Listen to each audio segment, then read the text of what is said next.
अस्सलामुअलैकुम, आप देख रहे हैं द लास्ट स्टार। मैं हूं हमजा तारड़, मेरे साथ हैं राना मोहम्मद अजीम साहब और इस्लामाबाद स्टूडियो से हमारे साथ हैं साकिब बशीर साहब। नाज़रीन, बानी पीटीआई इमरान खान की अडयाला जेल में कैद के 3 साल मुकम्मल होने पर पाकिस्तान तहरीक इंसाफ ने फैसला किया है कि हम एहतजाज करेंगे, जलसा करेंगे या एहतजाजी तहरीक का जो है बाकायदा तौर पर 5 अगस्त से आगाज़ हो जाएगा। लेकिन अभी तक जो चीज़ें सामने आ रही हैं, ख़बरें सामने आ रही हैं, उसके मुताबिक कोई इत्तफ़ाक़ राय नहीं हो सका कि हतमी तौर पर क्या फ़ैसला हुआ है और क्या किया जाएगा। अब जो मुख्तलिफ आरा हैं वो अगर हम क़यादत की बात करें तो क़यादत भी अभी तक अग्री नहीं हुई है एक चीज़ पे। अलीमा खान साहिबा के हवाले से ख़बरें ये है कि वो चाहती हैं कि 5 अगस्त को अडयाला जेल के बाहर एक भरपूर एहतजाज रिकॉर्ड करवाया जाए, जबकि सीनियर क़यादत जिसमें बैरिस्टर गौहर भी हैं, उनका नाम भी शामिल है, वो ये चाहते हैं कि लाहौर में कोई जलसा कर लिया जाए, लाहौर में कोई एहतजाज कर लिया जाए।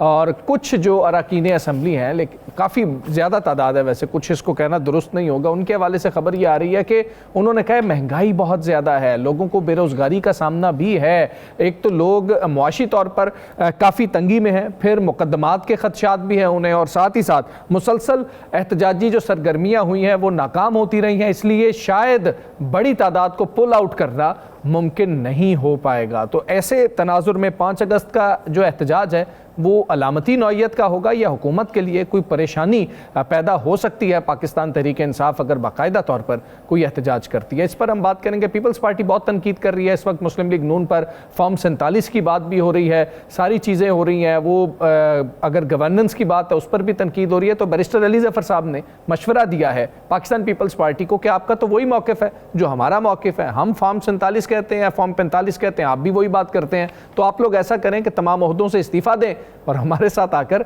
ऑपोजिशन में बैठ जाएं और भरपूर ऑपोजिशन करते हैं। क्या पीपल्स पार्टी इस तजवीज़ पर अमल कर सकती है आने वाले कुछ माह में, या आखिर में जाकर ही हम देखेंगे कि जब टेन्योर पूरा हो रहा होगा तब अलहदा हो जाए हुकूमत से? इस पर भी हम बात करेंगे। मुसलसल बारिशों के स्पेल की वजह से जो आवाम को मुश्किलात का सामना है उस पर भी हमने बात करनी है। नैब केसेस में अपीलें और जो ज़मानतों के केस हैं वो अब वफाकी आईनी अदालत जाएंगे, सुप्रीम कोर्ट का जो फैसला है उस पर भी बात करेंगे। लेकिन सबसे पहले इदारा शुमारियात की रिपोर्ट पर हम बात करेंगे। हफ्तावार महंगाई के आदाद शुमार जारी कर दिए गए हैं और 0.91% हफ्तावार बुनियादों पर महंगाई में इजाफा हुआ है और 22 अशिया ज़रूरियाँ हैं जिनकी कीमतों में इजाफा हुआ है। और कल पेट्रोल की कीमत में 4 रुपये 40 पैसे और डीज़ल की कीमत में 3 रुपये 62 पैसे इजाफा कर दिया गया है। मुसलसल इजाफा हो रहा है और आवाम जो है अब परेशान है कि ये जो रोज़ाना की बुनियाद पर हमें वफाकी वज़रा ने आके बताया था कि इससे क्लैरिटी आएगी, इससे आवाम को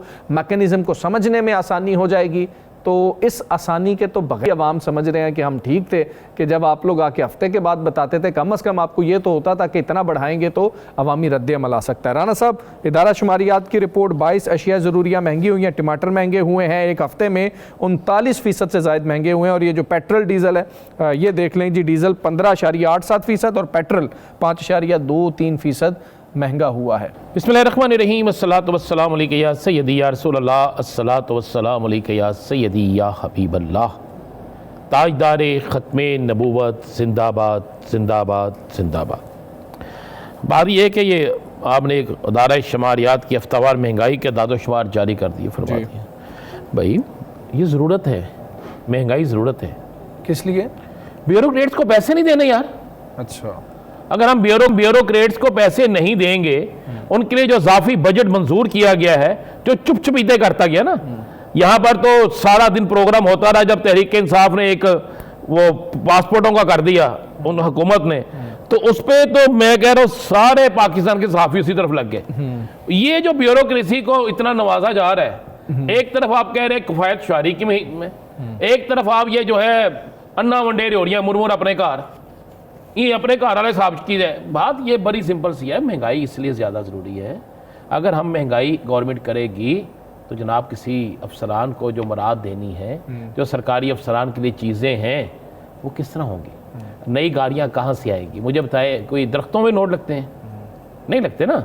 कोई बारिश के पानी में नोट तो नहीं आते ना, लेवियों में आते हैं। लेकिन लेवी तो वो टैक्स है ना, वो शुमारियात में उससे भी डाल दें। भाई ये चीजें महंगी करेंगे, अवाम के मुंह से नवाला छीनेंगे, अवाम को 2 वक्त की जाए 1 वक्त की रोटी पर पाबंद करेंगे, गरीब के बच्चे से जीने की, तालीम हासिल करने की सहूलत छीनेंगे तो फिर जनाब काम चलेगा।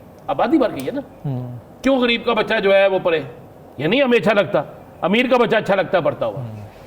तो इसलिए अगर ये चीज़ें बढ़ गई हैं तो ये ज़रूरत है। नहीं, अगर ये नहीं, राना साहब, अमीर का बच्चा भी जो है वो ज़बरदस्ती पढ़ रहा है, यानी कि उसके पास इतने पैसे हैं कि वो अफोर्ड कर सकता है। अगर अमीर का बच्चा भी इन स्कूलों में जाए तो वो भी नहीं पढ़ सकता। उसे लिखने पढ़ने के लिए, हिसाब लेने के लिए कि आज कहाँ से कितने पैसे आए, थोड़ी सी तो पढ़ाई चाहिए ना। नहीं, ये ठीक है, वो तो उसने लिखना है ना, नुकसान हो जाएगा, नुकसान हो जाएगा। नहीं तो ना सिंपल सी बात है, हम यहाँ बैठ के ना वो कह रहे हैं नहीं जी आदारा शुमारियात बिल्कुल बेहतरीन है जी, क्योंकि ये चीज़ें महंगी अगर नहीं करेगा तो हमारे ब्यूरोक्रेसी किस तरह जिएगी?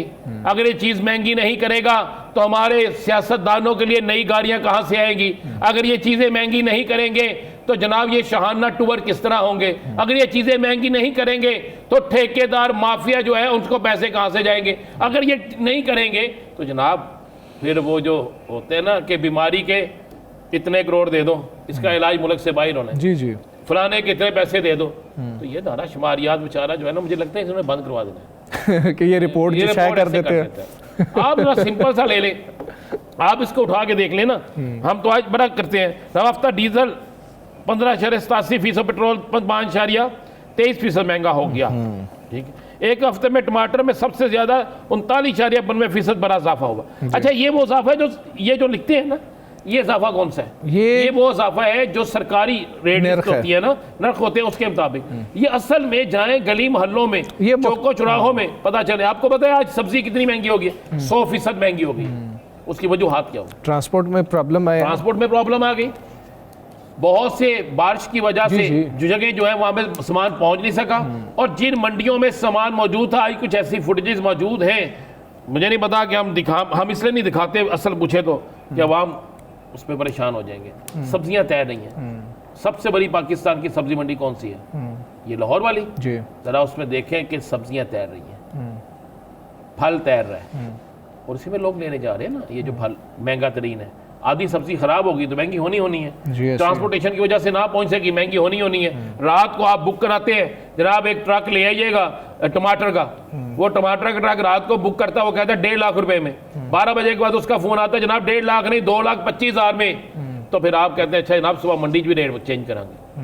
तो ये अदारा शुमारियात ने जो ये पूरे एक हफ्ते का ये किया है, और पहली दफ़ा हुआ है कि अंडे जो हैं वो गर्मियों में भी महंगे हो गए ऐसी। और राना साहब, अगर सियासत में अंडे ज़्यादा महंगे होते हैं, तो ये सालाना बुनियादों पर अगर हम देखें ना, तो टमाटर की जो कीमत है वो 253% सालाना बुनियादों पे बढ़ी है, और LPG 46%, और अगर हम देखें प्याज 81% और आटा 74% सालाना बुनियादों पे महंगा हुआ है। बात ये हो गया ना महंगा, मैं बिल्कुल कह रहा हूँ यार, ये मजबूरी है, निज़ाम नहीं चलता, वरना निज़ाम नहीं चलता। इसलिए निज़ाम नहीं चलता कि आप ब्यूरोक्रेसी को पैसे देंगे ना। आप ये जो फंड आपने मंजूर नज़र लोगों के लिए मंजूर किया है, ठीक है, ये क्यों किया है? ये फंड सस्ते आटे के लिए क्यों नहीं है? ये सस्ती सब्जी के लिए क्यों नहीं है? ये बाकी चीज़ों के लिए क्यों नहीं है? ये फंड सिर्फ उन लोगों के लिए, ये फंड आपके लिए, मेरे लिए, ये मुल्क के अवाम के लिए क्यों नहीं है? सहाफ़ियों को छोड़ देंगे, सहाफ़ी इनके लिए वैसे ही बुरे हैं जी जी, इसलिए कि हम बात जो कर रहे हैं, ये आप जब ये आपने ये रिपोर्ट पढ़ के सुना दी है, तो उसके बाद तो आप, मैं और साकिब तो कभी अच्छे नहीं लगेंगे। बात ये है कि ये इसलिए जरूरी ये कर रहे हैं कि अगर यहाँ से यहीं से इन्होंने पैसा इकट्ठा कर, जिस मुल्क के अंदर आज तक अदरक हम पैदा नहीं कर सके, जिस मुल्क के अंदर हम दालें बहुत सी जो पाकिस्तान से बाहर से मंगवाते हैं, ये हमारा आलम है। हम सबसे बेहतरीन चावल काश्त करते थे, सबसे बेहतरीन, आज किस नंबर पे? अब ये देख लो ना, गौर कर लें, हम कहाँ पे खड़े हैं। हम वो मुल्क है जो ज़राअत के हवाले से था, तो पूरे बजट में मुझे ज़राअत पे चीज़ें दिखा दें क्या है। ऐसी है। अच्छा साकिब साहब, आपकी जानिब आऊँगा। बहुत अरसे से हम इस पे बात करते रहे हैं, आप गाहे बगाहे इसकी निशानदेही भी करते रहे हैं कि एक अहम फैसला होना है और अगले केसेस किस तरह से होंगे उनका तयन हो जाएगा। तो आज तयन हो गया, सुप्रीम कोर्ट ने क्लियर कर दिया कि जो नैब केसेस होंगे, अपीलें होंगी, ज़मानत के केसेस होंगे, वो वफाकी आइनी अदालत जाएंगे। बाकी सब लोग भी केसेस यकीनन इससे इस पे असरअंदाज हो रहे होंगे इस फैसले के बाद, लेकिन इमरान खान साहब का कौन सा केस है जो अब वफाकी आइनी अदालत जाएगा, और पाकिस्तान तहरीक इंसाफ क्या चाहती थी? अच्छा हमजा साहब, इसमें जो नैब का कानून, जो नैब ऑर्डिनेंस है, इसमें हुकूमत ने 6 मार्च 2026 को एक तरमीम की थी, और उसमें तरमीम ये थी कि इससे कबल जो केसेस हैं वो जाते थे सुप्रीम कोर्ट में, हाई कोर्ट के बाद जो अपीलें थी नैब की। तो इस तरमीम के बाद हुकूमत ने वो कहा कि ये वफाकी आईनी अदालत में जाएंगे। अब इसमें मसला पैदा हो गया, और पीटीआई की जानिब से जो उनको खदशात ये कह सकते हैं जो हमारे साथ अब वो शेयर करते हैं कि 190 मिलियन पाउंड केस में जब 30 अप्रैल को उनकी सज़ा मुअत्तली की दरख्वास्तें खारिज हुई, तो वो सुप्रीम कोर्ट जानी है या वफाकी आईनी अदालत जानी है। ये एक अजीब सा सिलसिला जो है वो शुरू हो गया। जब सुप्रीम कोर्ट लेकर गए तो उन्होंने कहा जी हम आप वफाकी आईनी अदालत जाएं, और इसी दौरान सुप्रीम कोर्ट में एक केस खुल गया जिसमें सुप्रीम कोर्ट ने कहा कि हम ये वंस फॉर ऑल तय कर देंगे कि सुप्रीम कोर्ट अब जो 6 मार्च की कानून साजी है या तरमीम है, उसके बाद नैब की ज़मानत की दरख्वास्तें सुन सकती है या नहीं सुन सकती। और 6 मार्च 2026 से पहले के जो केसेस सुप्रीम कोर्ट में पड़े हुए हैं, क्या सुप्रीम कोर्ट उनको भी सुन सकती है या नहीं, वो भी तय करेंगे। तो 2 क्वेश्चन ऑफ लॉ थे। इस पर जस्टिस मोहम्मद अली मजहर, जस्टिस शाहिद बिलाल और जस्टिस मोहसरत इलाली, ये 3 रुकनी बेंच था, उन्होंने फैसला महफूज किया हुआ था। आज ये फैसला सुनाया गया है। 2-3 इसके एस्पेक्ट बहुत इंपॉर्टेंट है। एक तो सुप्रीम कोर्ट ने ये कहा है कि जो 27वीं आईनी तरमीम हुई थी, उस 27वीं आईनी तरमीम के बाद उसमें एक नुक्ता जो है वो लिखा गया था कि एक्ट ऑफ पार्लियामेंट में किसी किस्म की अगर तरमीम होगी तो वो वफाकी आईनी अदालत का जो दायरा इख्तियार है वो उसका तयन उसके ज़रिए किया जा सकता है। यानी कि ये एक्ट ऑफ पार्लियामेंट के तहत ही ये तरमीम हुई थी, और उसके बाद नैब की ये दायरा इख्तियार जो है वो वफाकी आईनी अदालत को दिया गया। वरना आपको पता है कि जब ये आईनी अदालत बनाई जा रही थी तो बिलावल भुट्टो जरदारी साहब या मुस्लिम लीग नून की क़यादत ये बड़ी क्लियर अंदाज में कहती रही है कि सिर्फ आईनी तशरीह के मामलात आईनी अदालत में आ जाएंगे और जो अपीलें हैं और बाकी मामलात हैं वो सुप्रीम कोर्ट रहेंगे। लेकिन हुकूमत ने जब 6 मार्च को ये कानून साजी की तो इसकी कोई जस्टिफिकेशन आज तक नहीं दे सके कि क्यों उन्होंने जो मामला आईनी नहीं है, अपील है, वो सुप्रीम कोर्ट से लेकर आपने आईनी अदालत को दिया। लेकिन क्योंकि पार्लियामान ने ये कानून साजी कर दी तो सुप्रीम कोर्ट ने फिर आज क्लियर किया है कि सुप्रीम कोर्ट का दायरा इख्तियार नहीं है, और ये अब वफाकी आईनी अदालत जमानतें हैं, सजा मुअत्तली की दरखास्तें हैं, नजरसानियां हैं या नैब की अपीलें हैं, ये चारों कैटेगरीज जो है वफाकी आईनी अदालत ही जो है वो सुनेगी। और 6 मार्च 2026 जिस दिन का ये तरमीम हुई उससे पहले भी जितने भी मुकदमात हैं सब फाइलें सुप्रीम कोर्ट से उठाकर अब वफाकी आईनी अदालत को भेजी जाएंगी। और इमरान खान साहब की सजा मुअत्तली की दरखास्त में जो कन्फ्यूजन थी वो भी अब वफाकी आईनी अदालत ही जाएगी और वफाकी आईनी अदालत ही इसको जो है वो सुनेगी। बिल्कुल ठीक है, वफाकी आईनी अदालत ही इसको सुनेगी। रान साहब, आप बारिश का जिक्र कर रहे थे तो मैंने कहा कि चलें बारिश पे लाजमी बात करते हैं। बड़ी फुटेजेस आ रही हैं, लोगों को बड़ी परेशानी है, और बारिश स्पेल हुआ है वो भी मुसलसल बारिश बहुत ज़्यादा हो रही थी। कुछ जगहों पे तो ये कहा गया कि रिकॉर्ड बारिश हुई है। अब हमने गुजरांवाला की कुछ चीज़ें देखी हैं, लाहौर में जिस तरह से हमने देखा है कि वो गाड़ियाँ ऐसे लग रही थी स्विमिंग पूल में खड़ी हुई हैं, और जो वीडियो सामने आई हैं, तो आप क्या समझते हैं इसमें कोताही किसकी है? क्या इंतज़ामात जो थे वो बर वक्त नहीं किए गए, या फिर बारिश ही इतनी ज़्यादा हुई है कि पॉसिबल ही नहीं था कि जी कि हम इसको फौरी ठीक कर पाते, कुछ टाइम लगना ही था कि निकासी आब का जो है कुछ सामान हो सकता? मैंने कल ना अदादो शुमार निकाले, अच्छा, और सरकारी अफसरान से लिए, फिर इनके जो मुख्तलिफ महकमे हैं, खासकर वासा और ज़िली हुकूमत जिसे हम कहते हैं ना, जी जी, ये सड़कें सुरकें जो बनाते हैं, ये टफ टाइल जो लगाते हैं, ये उसके बाद ये अंडरपास बनाना, सारी चीज़ें चलती हैं इसमें। वासा का इन्होंने एक स्पेशल फंड रखा। अच्छा, एक बात ध्यान में रखिएगा, मरियम नवाज शरीफ साहिबा ने, वज़ीर आला पंजाब ने सख्त अहकामात जारी किए थे कि कोई शख्स करप्शन नहीं करेगा। अच्छा, उनके एंड से कुछ नहीं था, उनके एंड से बिल्कुल क्लियर था मामला। फंड भी दिए गए। अब मकसद यही था कि बरसात से पहले चीज़ें बेहतर हों। लेकिन जो नीचे बैठे हैं ना, वो एक बहुत बड़ा माफिया है।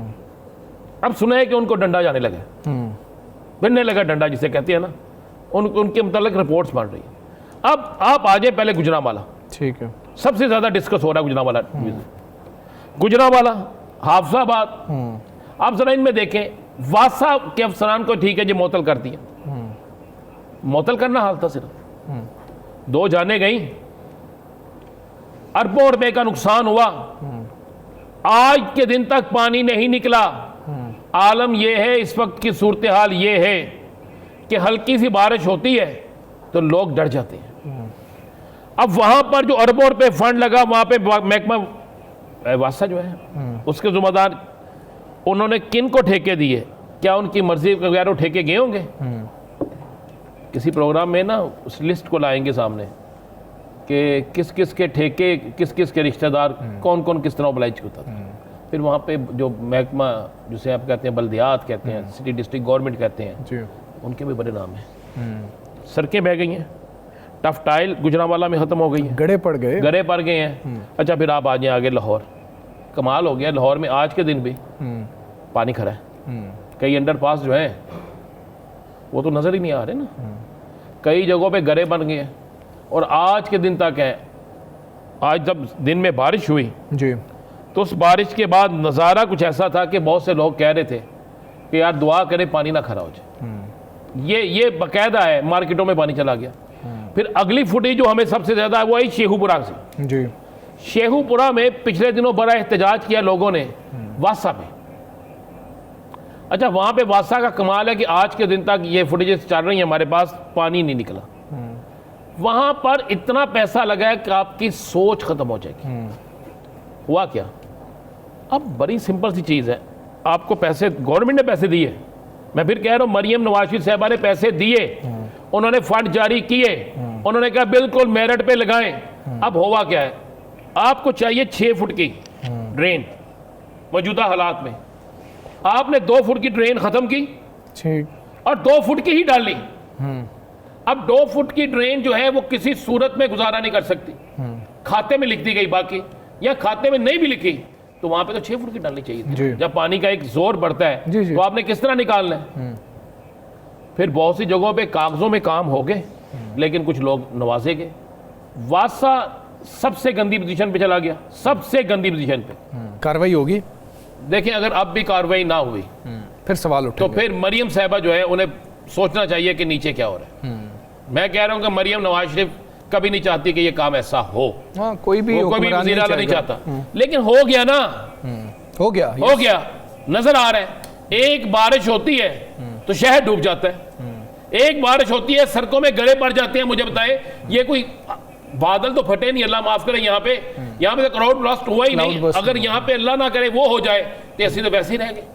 नहीं, अल्लाह मैंने एक बड़े लाहौर के बेहतरीन इलाके में देखा, बच्चे जो है ना वो एक कश्ती नहीं बनाते, उसमें कर रहे हैं, वो बेहतरीन इलाका। उनके पास आई किधर से? मैं तो मुझे तो इस पे हैरत हो रही थी। आप एक इस फुटेज को देखें, ये फुटेज जो है ना, ये क्या निकाल रहा है वो उसमें से, ये निकाल रहा है, ये लाहौर की फुटेज है जी, ये फुटेज लाहौर की है और ये निकाल रहे हैं अंदर से मोटरसाइकिल जी, ऐसे ही है। अब जो मोटरसाइकिल सवार होगा उसका क्या हाल? ये अंडरपास है जी, ये अंडर, और ये फसलों के हालात, ये फसलों के हालात है। फसल अब आपके हमने, मैं कह रहा हूँ कि ये वासा के अफसरान को ना और डिस्ट्रिक्ट गवर्नमेंट के अफसरान को इन्होंने उल्टा लटका के ठीक इन्हों को पूछना चाहिए।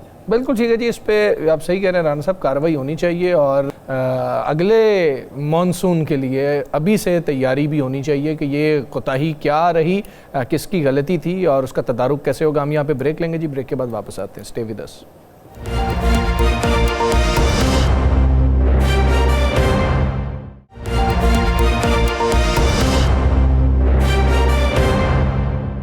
वेलकम बैक जी।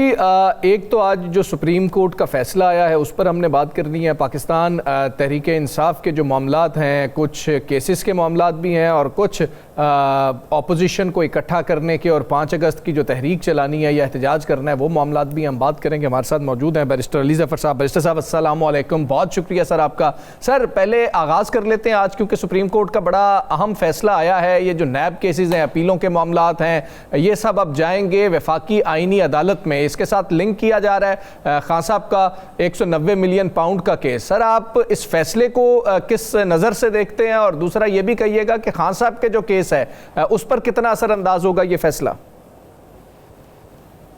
जिस वक्त ये 27वीं तरमीम आई थी एक शिक उसमें ऐड कर दी गई थी, जिसमें ये था कि जो आईनी अदालत है उसको कानून साजी, आम कानून साजी के ज़रिए उसको कोई भी इख्तियार दिया जा सकता है। जी। आईनी अदालत को आईनी केसेस के अलावा भी इख्तियार दिया जा सकता है। उसके बाद एक नैब का अमेंडमेंट आई जिसमें ये कहा गया कि सारे मामला जो हैं नैब के वो जाएंगे आईनी अदालत के पास। तो मैंने उस वक्त जब ये बिल आया था सेनेट में, नेशनल असेंबली से आया फिर सेनेट में आया, जब सेनेट में आया तो मैंने अपनी तकरीर में ये जिक्र किया था और बड़ा वाज़ेह तौर पे वो रिकॉर्ड पे है। मैंने कहा था कि ये जो तरमीम आ रही है, ये जो अमेंडमेंट आप लेके आ रहे हैं जी। ये सिर्फ और सिर्फ खान साहब के जो नैब के केसेस हैं उनको कॉन्स्टिट्यूशनल बेंच में ले जाने के लिए आप ये तरमीम लेके आ रहे हैं। और मैंने बड़े ज़ोरदार किस्म की उस पर बहस की थी और मैंने मौक़िफ़ भी पेश किया था शिकें दिखा के जो बिल आया था जी। उस वक्त हुकूमत की जो जमात थी, लॉ मिनिस्टर भी उन्होंने जवाब दिया और बाकी लोगों ने जवाब दिया। उन्होंने ये कहा कि नहीं, हम सिर्फ ख़ास नैब के जो केसेस हैं वो हम लेके जा रहे हैं, अपील एक प्रोवाइड कर रहे हैं, लेकिन बेल वगैरह के मैटर्स जो हैं वो सारे के सारे आम सुप्रीम कोर्ट के पास ही रहेंगे। और उन्होंने डिनाई किया कि ये खान साहब स्पेसिफिक नहीं है। लेकिन उसके बाद जो ये जजमेंट आई है आज, उससे ये साबित हो गया है कि जो मैं कह रहा था वो बिल्कुल दुरुस्त है। ये एक्चुअली खान साहब के जो केसेस हैं, जो नैब का बिलखुसूस अलकादिर केस है जी, उसकी जो अपीलें हैं और उसकी जो बेलें हैं वो कॉन्स्टिट्यूशनल कोर्ट में उनकी अपील इस्लामाबाद हाई कोर्ट से डायरेक्ट उसके लिए ये सारा कानून साजी हुई। ये पर्सन स्पेसिफिक यानी एक शख्सियत के लिए सारा कानून बनाया गया है। अच्छा बैरिस्टर अली ज़फ़र साहब, बिल्कुल एक शख्सियत, आप कहते हैं एक शख्सियत के लिए कानून बनाया गया। पहले तहरीक इंसाफ आईनी अदालत की मुखालफत कर रही थी, अब जबकि सारे केसेस जाने भी वहीं पे हैं, तो अगर खान साहब के केसेस वहाँ जाने हैं और बाकी मामला भी अब उसी तरफ होंगे, तो क्या आप लोग वहाँ पे जाएंगे, अदालत का सामना करेंगे या छोड़ देंगे कि जो होता दिखता जाए? आपने वो सवाल पूछा जिसको अंग्रेज़ी में एक किताब थी कैच 22। कैच 22 वाला सवाल है कि आप अगर नहीं जाते तो आपके ख़िलाफ़ अगर अपील में जाना पड़े और आप नहीं जाते तो फिर आपको आपके ख़िलाफ़ वो फैसला फ़ाइनल हो जाता है, और अगर आप अपील में जाते हैं तो फिर आपको उसकी अदालत में बहस करनी पड़ती है। आपका सवाल जो है उसका जवाब मुश्किल है, अभी स्ट्रेटजी उस पर बननी है। क्या अभी आपने फैसला करना है या जो आपने बात बताई है हम ये समझ लें कि फैसला हो गया, जाना ही जाना है? नहीं, मैं तो अपना आपको मौक़िफ़ दे रहा हूँ कि कोई हमारे पास चॉइस नहीं रही इस जजमेंट के बाद। अब तो अपील अगर करनी है बहस तो कॉन्स्टिट्यूशनल कोर्ट में ही बहस करनी होगी, और ये ऑप्शन मेरा ख्याल है कि कुछ ना करें, ये ऑप्शन भी अवेलेबल नहीं है ठीक हमारे पास। लेकिन जिस तरह मैंने कहा कि इसका फैसला अल्टीमेटली अभी करना है, मगर ये on the face of it बज़ाहिरन ये लगता है जो मैं आपको कह रहा हूँ। ठीक है साकिब साहब। अच्छा अली ज़फ़र साहब, ये बताइएगा सर कि दो सवाल है मेरे कि जो जुडिशल कमीशन का मामला था उसमें हमने सुना भी आप का मौक़िफ़ ये था कि हमें जाना चाहिए। बैरिस्टर गौहर साहब ने आपको पैगाम दिया, तो उसमें जो हमारे पास इतलात आई थी कि जो आपके नेशनल असम्बली के मेंबरान हैं, सेनेटर्स हैं, वहाँ पार्टी के अंदर जो एक डिबेट थी, उस डिबेट में हर जो मेंबर था वो यही कह रहा था कि हमें जाना चाहिए और हमें इन प्रोसीडिंग्स का बाइकआउट नहीं करना चाहिए। और ख़ास तौर पर जब आप इंटरव्यू जब हो रहे थे जुडिशल कमीशन में तो उसका हिस्सा थे, तो अगली प्रोसीडिंग का बाइकआउट क्यों किया गया? तो इसमें क्या ये पार्टी लेवल का डिसीजन था सर या इंडिविजुअल का था? एक तो इस पर कमेंट कीजिएगा, और दूसरा भी लीगल मामला है कि 26 नवंबर पे आपने एक कंप्लेंट फ़ाइल की, उसमें बैरिस्टर गौहर साहब ने पौने 2 साल तकरीबन 18 समातें हुई, स्टेटमेंट रिकॉर्ड नहीं करवाई। तो ये भी कोई पार्टी डिसीजन था या इंडिविजुअल का डिसीजन था कि ये नहीं करना हमने? जी देखें, जहाँ तक बाइकॉट का ताल्लुक है, मैंने अपना मौक़िफ़ बड़ा वाज़े रखा हुआ है और मैं हर फोरम पे यही बात कर रहा हूँ और हमेशा करता रहूँगा कि एक सियासी जमात के लिए किसी प्रोसीडिंग्स को बाइकॉट करना उसको नुकसान ही पहुँचता है। बाइकॉट नहीं करना चाहिए, आपको अपना मौक़िफ़ पेश करना चाहिए, क्योंकि अगर बाइकॉट ही करना है तो फिर हम पार्लियामेंट में क्यों बैठे हैं? वहाँ भी बाइकॉट कर दें, हर जगह बाइकॉट कर दें, ख़त्म ही कर दें, कोई इलेक्शन ही ना लड़ें। लेकिन ये बड़ा एक नुकसानदेह होता है, पॉलिटिकल पार्टी ख़त्म हो सकती है इस तरह। तो हर चीज़ में पार्टिसिपेट करना चाहिए, अपना मौक़िफ़ पेश करें। और मेरा मौक़िफ़ JCPA में भी यही था कि हमें ज़रूर उसमें अपना भरपूर अंदाज से हमें अपनी उसमें शामिल होना चाहिए। कई अच्छे नाम हैं जिनको हमने सपोर्ट करना है, जिनको हमने अपोज करना है, जिन नामों सर को फैसला अपोज पार्टी भी का करें। था या तो ये इंडिविजुअल एक का? और आपने पूछा कि पार्लियामेंट्री पार्टी में क्या पोजीशन थी, तो ये डिबेट थी और उसमें कोई आप दुरुस्त फरमा रहे हैं, आपकी इतला दुरुस्त है कि बहुत सारे पार्लियामेंटेरियंस भी मेरा जो मौक़िफ़ है उसको उसके ऊपर वो भी यकीन रखते हैं और वो समझते हैं कि हमें बाइकॉट नहीं करना चाहिए। लेकिन चूँकि वो फैसला सुनाया गया था बैरिस्टर साहब की तरफ से, चेयरमैन साहब की तरफ से, तो फिर वो मुझे मानना पड़ा, हम सबको मानना पड़ा। लेकिन वो बहरहाल अब तो बात गुजर गई है, अब हम कोशिश करेंगे कि अगली बार ऐसा ना हो। अच्छा बैरिस्टर साहब, खान साहब के केसों की क्या सूरत हाल है? ये जो सूरत हाल बनी, आज का जो फैसला है, इसके बाद आपको क्या नज़र आ रहा है? खान साहब लंबा अरसा अंदर है? जी नहीं, देखें, जहाँ तक कानूनी, अगर आप बिल्कुल प्योरली एक ऑब्जेक्टिवली पूछे मेरे से, एक कानूनदान की हैसियत से, एक सियासतदान की हैसियत से नहीं, PTI के पार्लियामेंट्री लीडर की हैसियत से नहीं, सिंपली आप एक कानूनदान की हैसियत से पूछें, तो मेरा जवाब बड़ा स्ट्रेट फॉरवर्ड और सिंपल है। और वो ये है कि इन केसों में कोई जान नहीं है। और ये इसकी जिस तरह पहले केस तोशाखाना 1, तोशाखाना 2 और साइफर केस और बाकी केसेस जिस तरह ख़त्म किए गए हैं हाई कोर्ट में, उसी तरह ये केस भी हाई कोर्ट नहीं तो कॉन्स्टिट्यूशनल बेंच, कॉन्स्टिट्यूशनल कोर्ट में ये फारिग हो जाएगा।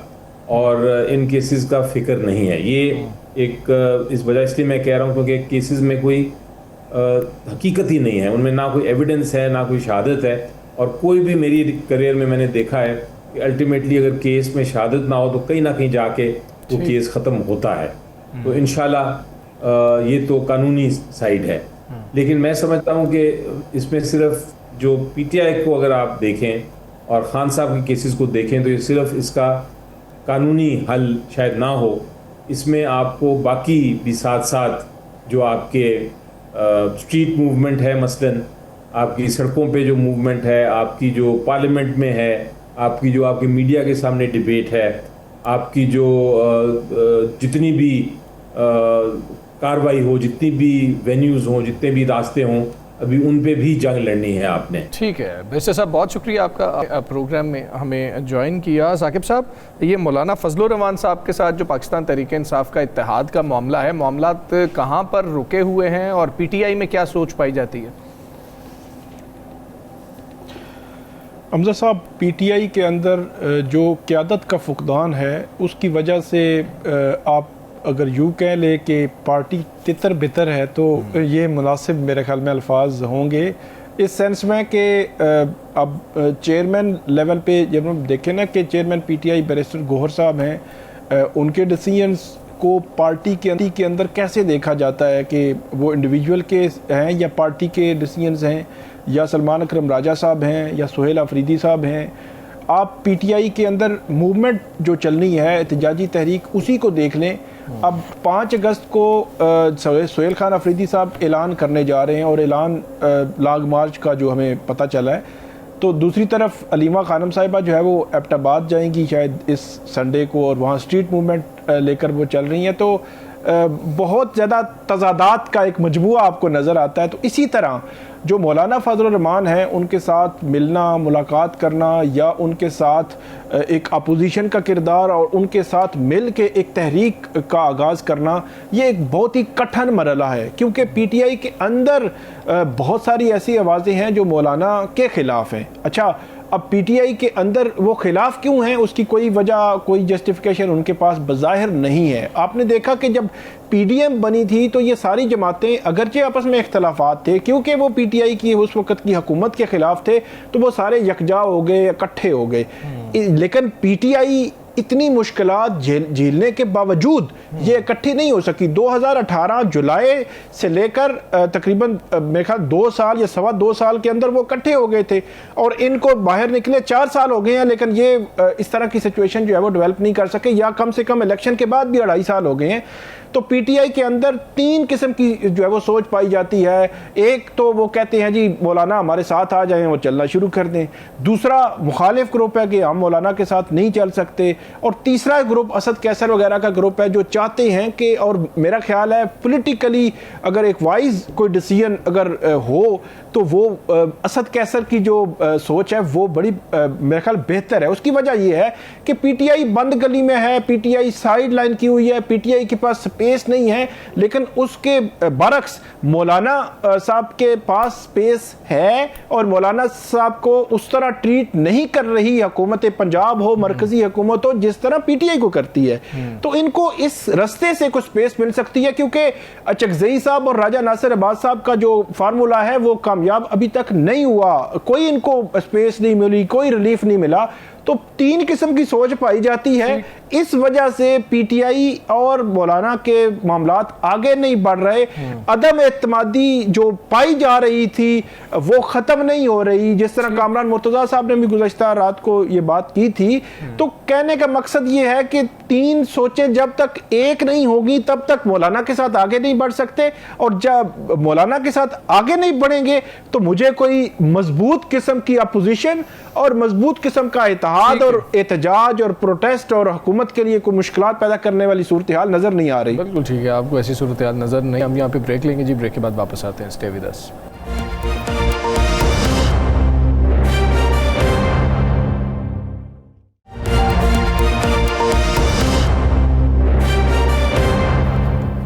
वेलकम बैक जी। इस वक्त तजावीज़ का दौर चल रहा है, मशवरों का दौर चल रहा है। पीपल्स पार्टी नून लीग को मशवरा दे रही है, नून लीग पीपल्स पार्टी को मशवरा दे रही है, पाकिस्तान तहरीक इंसाफ जो है वो भी पीपल्स पार्टी को मशवरा दे रही है कि अगर आपने इसी तरह तनकीद करनी है तो हमारी तरफ आके बैठ जाएं, ज़्यादा बेहतर तरीके से मामलात चल पाएंगे। एक तरफ मौलाना फजल रहमान साहब हैं, उस तरफ सब नज़रें जमाए बैठे हैं कि वो किस जगह जाकर अपना इत्तेहाद कायम करेंगे। इत्तेहाद कायम हो भी पाएगा, नहीं हो पाएगा। और हुकूमत है जो बज़ाहिर अपने फ़ैसलों से तो ऐसा लगता है कि उसको कोई मसला नहीं है, कोई परेशानी नहीं है, कोई टेंशन नहीं है कि कोई तहरीक चल भी पाएगी, क्योंकि जो मुश्किल फ़ैसले हैं आवाम के लिए वो हुकूमत करती जा रही है। सारी जो सूरत हाल है उस पर हम बात करेंगे। सीनियर सियासतदान मोहम्मद अली दुरानी साहब हमारे साथ मौजूद हैं। दुरानी साहब अस्सलाम वालेकुम सर, बहुत शुक्रिया आपका। सर हमने देखा है PDM 1 हो, PDM 2 हो, शहबाज शरीफ साहब की जो हुकूमतें हैं दोनों, उनको देखा है, कोई ऐसी आवाज़ नहीं उठ पाई है कि जिससे हुकूमत को हमने मुश्किल में देखा हो। अब सब ये चाहते थे कि अपोजिशन कोई ऐसा इत्तेहाद बना ले कि हुकूमत के ख़िलाफ़ कोई आवाज़ उठे, हुकूमत पर प्रेशर तो पड़े, कम अज़ कम अवामी जो मामलात हैं, जो मुआशी मामलात हैं, उस पर आवाम को कोई सुख का सांस लेने का मौका जो है ये हुकूमत दे। लेकिन आप देख रहे हैं कि जो इस वक्त अपोजिशन के मामलात बन रहे हैं, मौलाना साहब से भी बातचीत चल रही है, कोई अपोजिशन इत्तेहाद ऐसा आने वाले दिनों में कायम हो सकेगा कि हुकूमत पर प्रेशर जो है वो बढ़ जाए? बिस्मिल्लाहिर्रहमानिर्रहीम। जनाब, असल में इस वक्त जो है ना, हुकूमत और अपोजिशन जो है उसकी एक नई डेफिनेशन बन चुकी है। अच्छा। जिसकी वजह से अभी हमें हालात को समझने में और हालात को परखने में मुश्किल आ रही है। इस वक्त पार्लियामेंट में मौजूद हर पार्टी हुकूमत में है और अवाम अकेले बेचारे अपोजिशन। और आप ये देख लें कि जो कुछ भी आवाम के साथ हो जाए, पार्लियामेंट में से सी की आवाज़ नहीं निकलती। इसमें कोई इस्तिस्ना नहीं है, ना PTI को इस्तिस्ना है, ना किसी और पार्टी को इस्तिस्ना। हाँ, इतना होता है कि इलेक्शन अगर कोई आ जाए तो उसके अंदर ज़रा अपने वो उस तरह कैंचियाँ तेज करके थोड़ी देर के लिए आवाम को बेवकूफ़ बनाने के लिए एक ऑपोजिशन का रूप या ज़बानी। असल में अब प्रॉब्लम इस वक्त ये है कि मुल्क के लिए ना कोई कुछ करता है, ना कोई मईशत के लिए कोई कुछ करता है, ना आवाम के लिए कोई कुछ करता है, हर कोई अपने लिए सब कुछ करता है। और बाकी जो है आवाम और मुल्क और मईशत के लिए ज़बानी जमा खर्ची होती है, वो लिखी हुई तकरीरों के शक्ल में आ जाती है और वो कर देते हैं। लिहाजा इस वक्त आपका ये कहना कि हुकूमत का कुछ नहीं बिगड़ रहा, ये बिल्कुल ठीक है, क्योंकि हुकूमत का कोई बिगाड़ने वाला कोई भी ऑपोजिशन, पॉलिटिकल ऑपोजिशन, सियासी ऑपोजिशन मौजूद नहीं है। बाकी अब सिर्फ अवाम रह गए, अवाम का पल्ले कुछ रहा नहीं है और क्या कुछ उनके साथ हो गया है।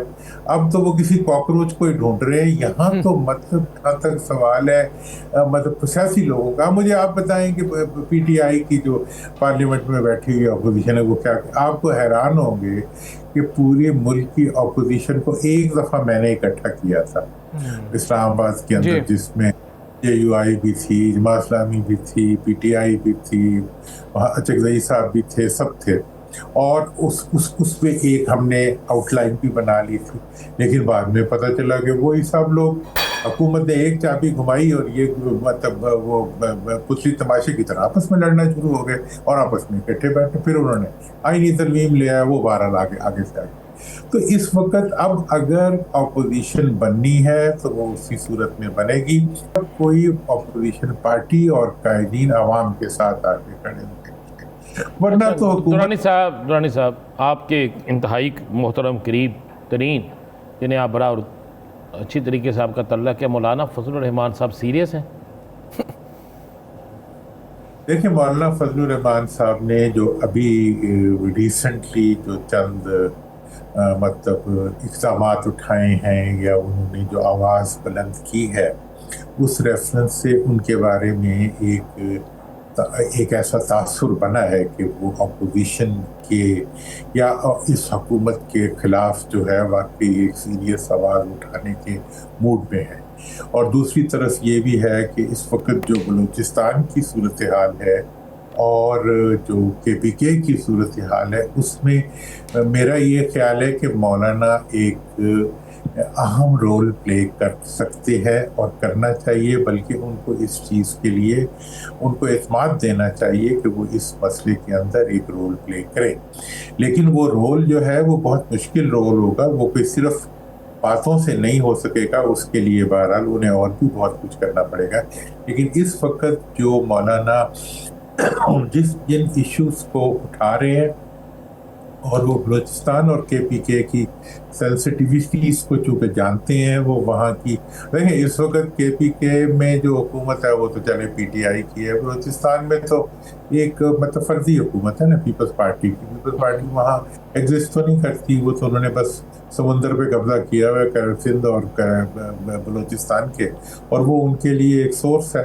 तो लिहाजा इस वक्त जो वहाँ की सूरत हाल है वो बहुत ही मुश्किल सूरत हाल है। लिहाजा मौलाना इसके अंदर एक मुस्बत रोल प्ले कर सकते हैं और इसमें उन्हें, मेरा ख्याल है कि उन्हें प्ले करना चाहिए, लेकिन अभी there is a long way to. Saqib साहब।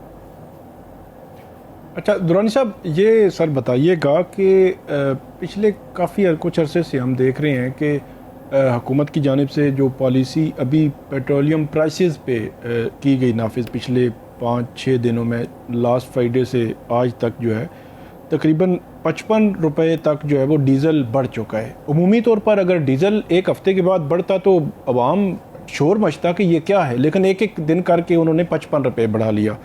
इसी तरह कोई पेट्रोल प्राइसेस 21 रुपये के करीब जो है वो उन्होंने बढ़ा ली। सर ये सोच कहीं पे मौजूद है, क्योंकि ये सिस्टम खुद तो नहीं खड़ा हुआ ना, फार्म 47 का भी है और बहुत सारे इश्यूज़ हैं, तो कहीं पे सोच मौजूद है कि आवाम को रिलीफ नहीं मिल रहा, आवाम पे बर्डन बढ़ रहा है और दिन ब दिन बढ़ रहा है और उसकी सुनने वाला भी कोई नहीं, और आवाम की बात अपोजिशन तो बात कर ही नहीं रही। तो हुकूमत के अंदर या जहाँ पे सिस्टम ये खड़ा है, शहबाज शरीफ साहब की हुकूमत, वहाँ पे कोई सोच है कि ये मतलब बनेगा क्या, सूरत हाल किस तरफ जाएगी?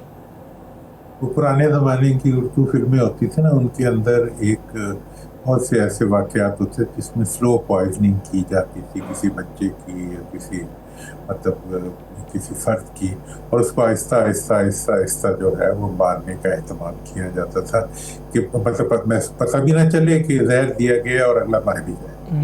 इस वक्त हुकूमत ने ये जो काम शुरू किया है डेली बेसिस के ऊपर, तो ये पूरी कौम को जो है ये स्लो पॉइजनिंग करके, इन्होंने जहर तो देना है, इन्होंने तय किया हुआ है हमने इनको जान से तो मारना है, लेकिन ऐसे मारें कि हमें पता, किसी को पता ना चले कि हमने मारा है, और मर तो जाएंगे। तो इस वक्त का जो हुकूमत का रवैया है, और मैं ये आपको बता दूं कि पूरी बहुत से हमारे वो हैं मतलब इकोनॉमिस्ट हैं जिन्होंने पूरा डेटा दे दिया है कि आपने कितना प्रॉफिट दिया है ऑयल कंपनीज को, कितना प्रॉफिट दिया है अपने रिफाइनरीज को, और कितना प्रॉफिट जो है वो हुकूमत अपने घर लेगी।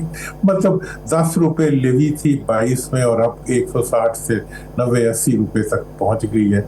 मतलब ये है कि इस वक्त मैंने तो ये भी कहा था कि अगर डेली बेसिस के ऊपर आपने प्राइस को एडजस्ट करना है तो साथ ही साथ ये भी अनाउंस करें कि जी आज प्राइस ये हो गई है और इसमें लेवी इतनी है, हमारे घर इतना जा रहा है, और ये जो रिफाइनरीज के घरों में इतना जा रहा है और इसके घरों में इतना जा रहा है। पता तो चले कि हमें जहर देने वाला डाकू है कौन, और कितना कितना है वो, कितना कितना मुनाफा जो है किस किसके घर में जा रहा है, और हमारा खून जो है कौन कौन कितना कितना निकला के जा रहा है।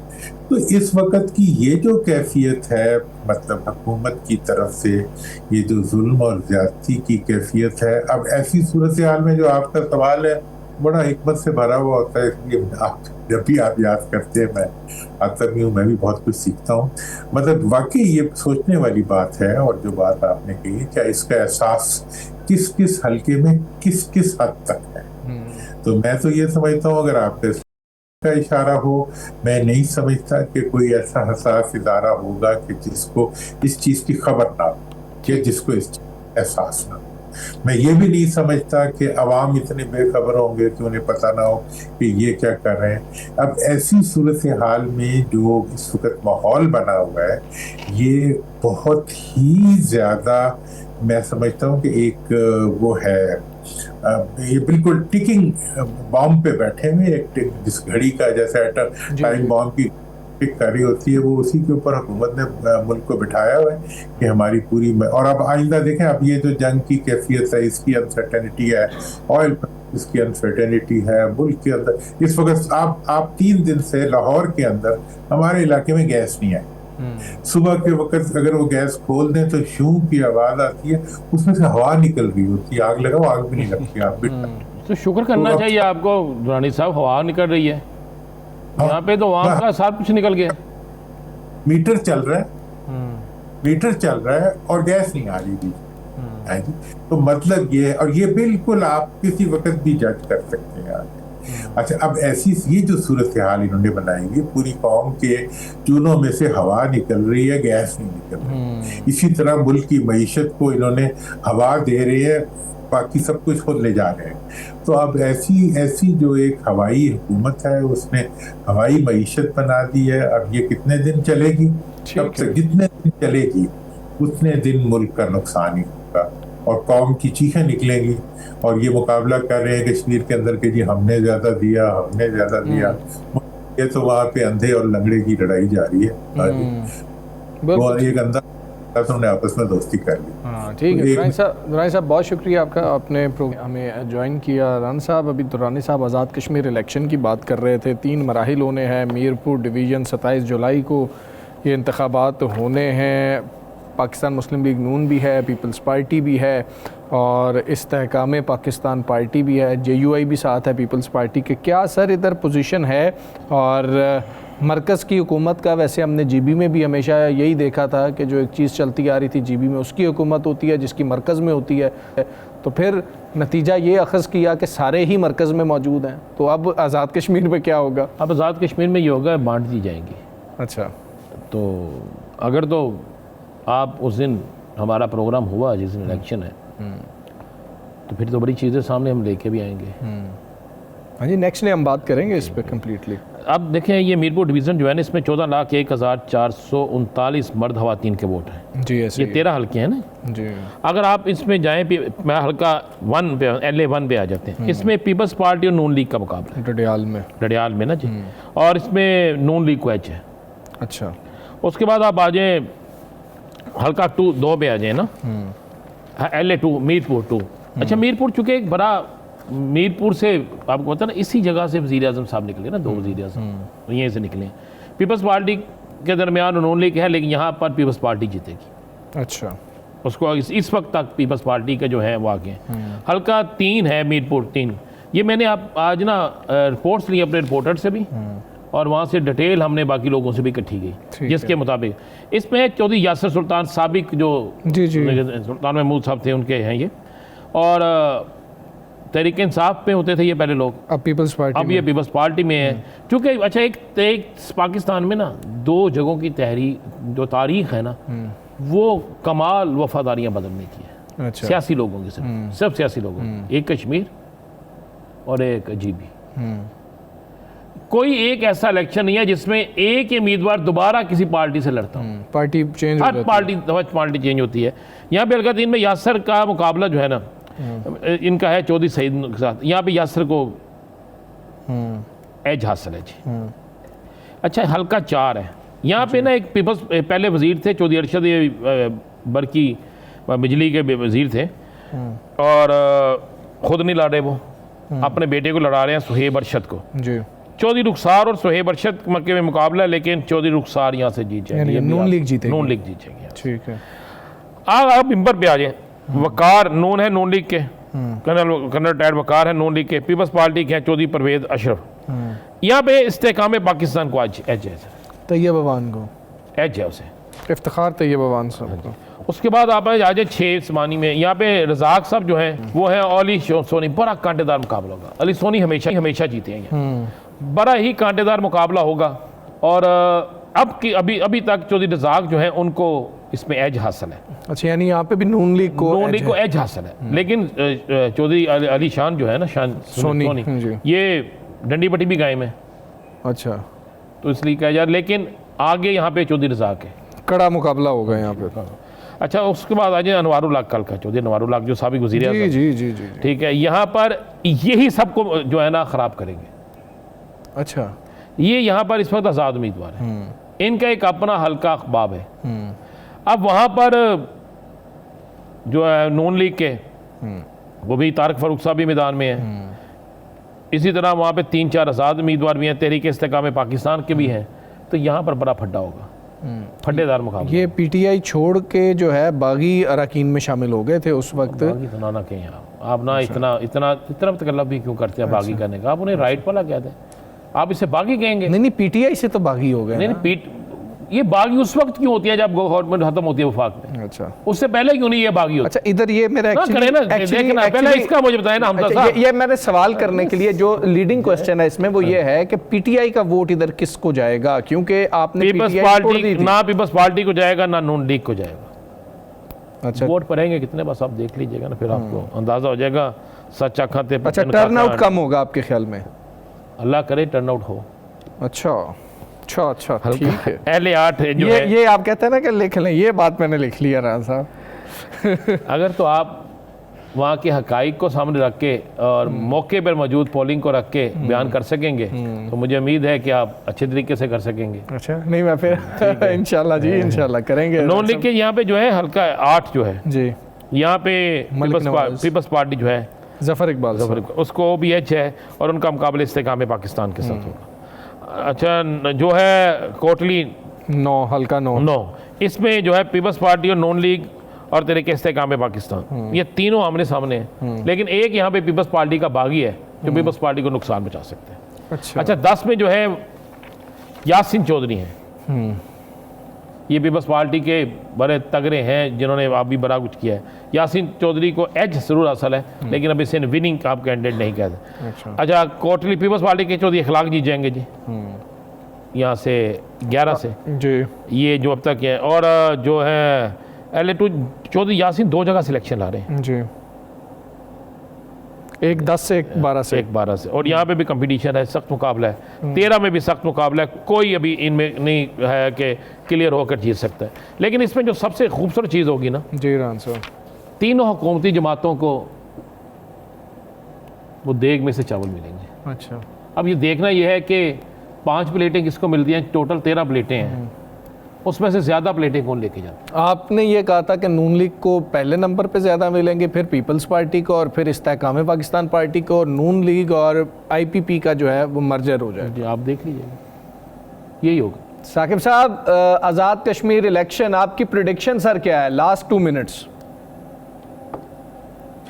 एक तो हमजा साहब वहाँ पे जो इलेक्शन हो रहे हैं वो पहली दफ़ा वो हो रहे हैं हिस्सों में, मतलब मरहलावार डिवीज़न है, पुंछ डिवीज़न है या मुजफ्फराबाद डिवीज़न है। तो इस हवाले से आज 24 जुलाई है, 27 को ये इलेक्शन होना है। तो अभी भी वहाँ पे आवाज़ें उठ रही हैं। वहाँ पे अभी मैं देख रहा था कि आज़ाद कश्मीर जो बार कौंसल है, जो वकीलों की बड़ी तंजीम है, उनकी जानिब से इलेक्शन कमीशन को कहा गया है कि आप एक ही दिन इलेक्शन करवाएं। जी, पीपल्स पार्टी के भी सरदार याकूब की जानिब से ये बात की गई। अब देखना ये है कि क्या इलेक्शन कमीशन इस अपने फैसले पर नज़रसानी करेगा। और दूसरी बात बड़ी इंपॉर्टेंट है कि हमने कल भी इस पर थोड़ी सी बात की थी कि मीरपुर डिवीज़न में अगर मुस्लिम लीग नून फ़र्ज़ करें ज़्यादा नशिस्तें ले जाती है, और जिसकी एक जो है वो हवा बन जाती है कि अब मुस्लिम लीग नून जो है वो आ रही है हुकूमत में, तो फिर पुंछ और मुजफ्फराबाद डिवीजन पर फ़र्क पड़ेगा। और अगर पीपल्स पार्टी वहाँ पे ज़्यादा अगर नशिस्तें ले जाती है तो उसका भी फ़र्क पड़ेगा। तो ये पहली दफ़ा एक तजर्बा हो रहा है कि 3 हिस्सों में आप इलेक्शन कराने जा रहे हैं। तो इसलिए जो बज़ाहिर तो लग रहा है कि मुस्लिम लीग नून, वैसे भी जो वो बिलावल साहब ने कहा था कि 8 फरवरी के जो इलेक्शन, मतलब पाकिस्तान में जितने आज़ाद इलेक्शन हुए हैं इतने के आज़ाद जो है वो आज़ाद कश्मीर में होंगे। तो उस लिहाज से जी भी मिल चुका है पीपल्स पार्टी को। तो आप मुस्लिम लीग नून और जो है वो इस्तेकामी हुकूमत जो है वो बनाएंगी। बिल्कुल ठीक हो गया जी। प्रोग्राम का वक्त ख़त्म। मुझे राना अजीम साहब को, साकिब बशीर साहब को इजाज़त दीजिए। अल्लाह हाफ़िज़।